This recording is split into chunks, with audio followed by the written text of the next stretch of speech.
usually starts off with me writing either a few riffs or a sample song, demo song. And then we tear it apart and turn it into Dr. Frankenstein. So what would you guys say your biggest musical influences are? Well, we know yours, Jeff. Yeah, well, Joe and I have one in common, and that's Tony Iommi. I guess I technically have four. Two that I think are fantastic. There are a lot more than that, of course, but I quote four. Two for guitar and two for vocals. Tony Iommi of the great Black Sabbath and Scott Ian of Anthrax and MOD and SOD and lots of places. Scott was he's just fun to watch and is a solid rhythm guitarist. And Tony, of course, is legendary, is the way he does his sound and his feel. Lyrically and vocally, the two guys that I think are possibly the best lyricists and vocalists ever are Ronnie James Dio and Warrell Dane. I don't have the range of either one of those guys. Well, I might be able to match Warrell these days because he doesn't have the range he used to. But I really love how those guys phrased their words and put the way they sang over music instead of with it. Kiss, they always sang with the tune. You knew the chord was going to be a word and the note was going to be the chord, and you sang with it. And I was never a huge fan of that. Although you get into that a lot when a guitar player writes lyrics. Right. And I always like the way those two guys especially sing over a song. I like their phrasing, and I like the way they put things together and the way they think. So those four are my biggies. Yeah, I look at bands, for my writing style. I look at bands more than I look at individual artists. I have individual guitar players that influence me, There's a bunch of them, guys like, Tony and then Michael Schenker, especially the early stuff Kirk Hammett did, some George Lynch, stuff like that. But as far as writing and feel goes, I like to, I mention a whole band rather than, one individual person. And I'd say that most of my writing comes out to be a combo of thrash and doom metal. You got the Black Sabbath, the doomy, maybe even some Candlemass, and then you've got like the early Metallica, some Slayer, stuff like that. You throw those two together, combine it with some Iron Maiden and early Sabotage, and that pretty much sums up my style of writing. I could definitely see some of those influences from the stuff I've played so far on the show. It's like if you took the stuff that Tony Iommi would write and then make it into thrashy, crunchy rhythms instead of just straightforward stuff. I do that a lot. Cool. Gotta be dark, though. It's gotta be dark. If it ain't dark, I throw it out. Except for that one song. Because these guys loved it, so I said, all right, well, what the hell? Doesn't hurt to be diverse. Any upcoming shows or touring coming soon?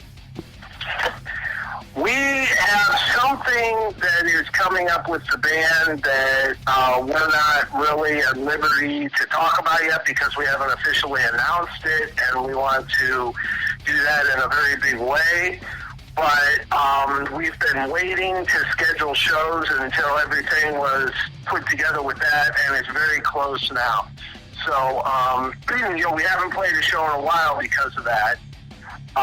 But we'll be doing that soon. And we just signed with a management company out of Las Vegas, and that was just within the last couple of weeks.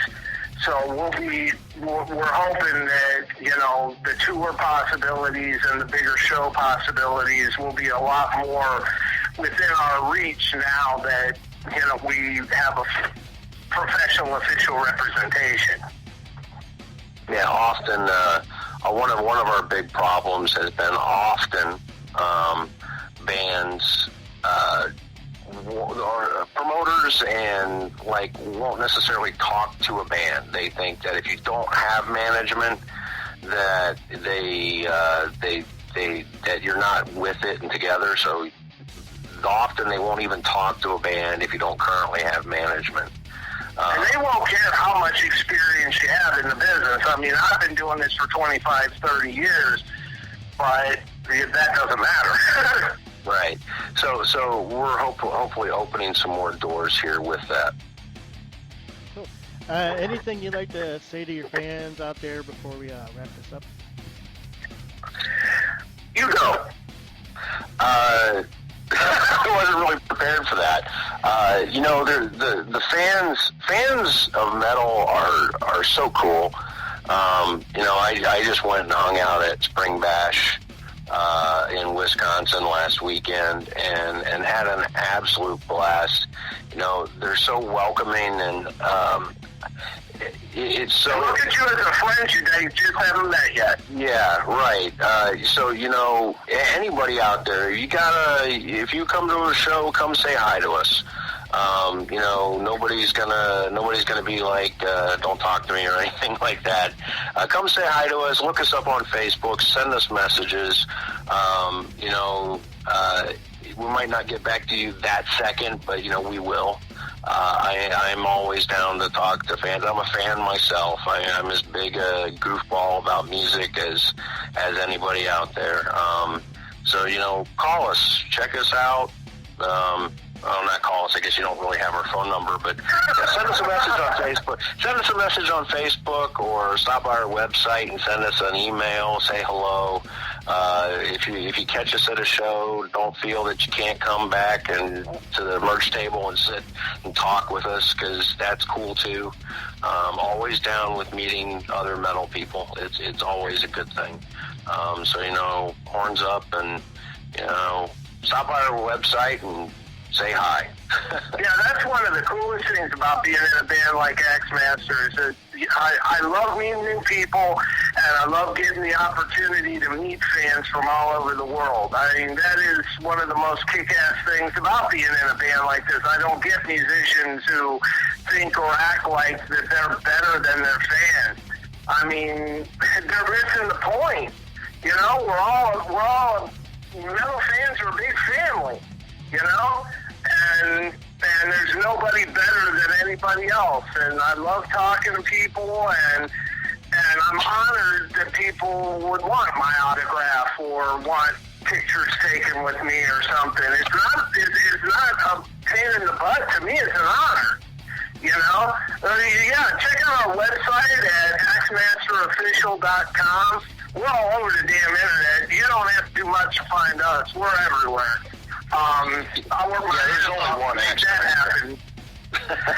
Yeah, I mean, I work my ass off to make that happen. And, you know, definitely be looking for new material. It ain't going to be for a little while yet. You know, we haven't even started recording, you know, so it'll be a little while, but you can rest assured there's going to be more Axmaster albums, more Axmaster shows, and this band we are in this for the long haul. This is not just a one-trick pony. We're in this to kick some international ass for years to come. Cool. Well, I appreciate you guys coming on the show tonight. I hope to have you guys on again, probably around when you guys put out your new album. I'll have you guys back on to talk about it. It's our pleasure, Brian. Yeah, man, it's always great to do. Cool. Alrighty, well, until next time, horns up. Horns up, brothers.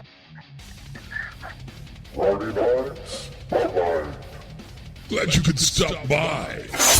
Here, have some candy. Well, there you have Joe and Jeff from Axmaster. Hope you enjoyed that interview.